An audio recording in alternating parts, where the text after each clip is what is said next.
క్రమశిక్షణ పాటించి నిబంధనలు పాటిస్తే మీకు న్యాయం జరుగుతుంది, మాకు న్యాయం జరుగుతుంది, అంతిమంగా ఈ రాష్ట్రానికి మంచి జరుగుతుందని ఈ సందర్భంగా తెలియజేస్తూ, ఈ విజయం మా అందరి విజయం కాదు, మా సోదరుడి విజయం. ఈయనకి నమ్మకం లేదు, ఈయనకి కూడా నమ్మకం లేదు.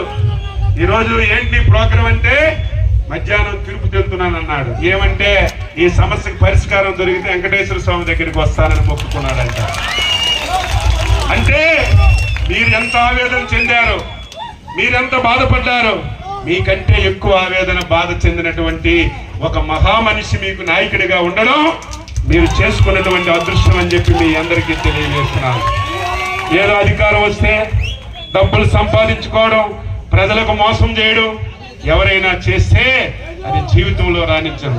ఈరోజు మేము ఉన్నాం, 1982లో రాజకీయాల్లోకి వచ్చాం. ఎన్టీ రామారావు గారు పార్టీ పెట్టినప్పుడు ఈ రోజు వరకు ఒక్కసారి కూడా ఓడిపోకుండా ఇన్ని సంవత్సరాలు 42 సంవత్సరాలు రాజకీయాల్లో ఉన్నాం. కారణం ఏంటి? ప్రజల సమస్యల మీద స్పందిస్తాం, ప్రజల కష్టాల్లో స్పందిస్తాం. ఎక్కడ ఏ సమస్య ఉన్నా చంద్రబాబు నాయకత్వంలో ముందుంటాం కాబట్టి మాకు ప్రజలు గౌరవిస్తున్నారు. మేమేం రాజకీయ కుటుంబాలు కాదు, రాజుల కుటుంబాలు కాదు, సామాన్య వ్యక్తులమే, అసాధారణమైనటువంటి వ్యక్తులమే. మా బలం మలగం మీరు ప్రజలే చెప్పి సందర్భంగా తెలియజేస్తూ, ఈరోజు మంచి ఆహ్వానం పలికి మంచి కార్యక్రమాన్ని ఏర్పాటు చేసినటువంటి సోదరులు శాసనసభ్యులు సాంబశివరావు గారికి, మా డిపార్ట్మెంట్ మంత్రి గారు చాలా బాగా ఏర్పాట్లు చేశారు.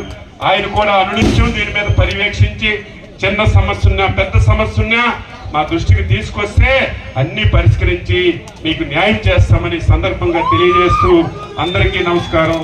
Thank you.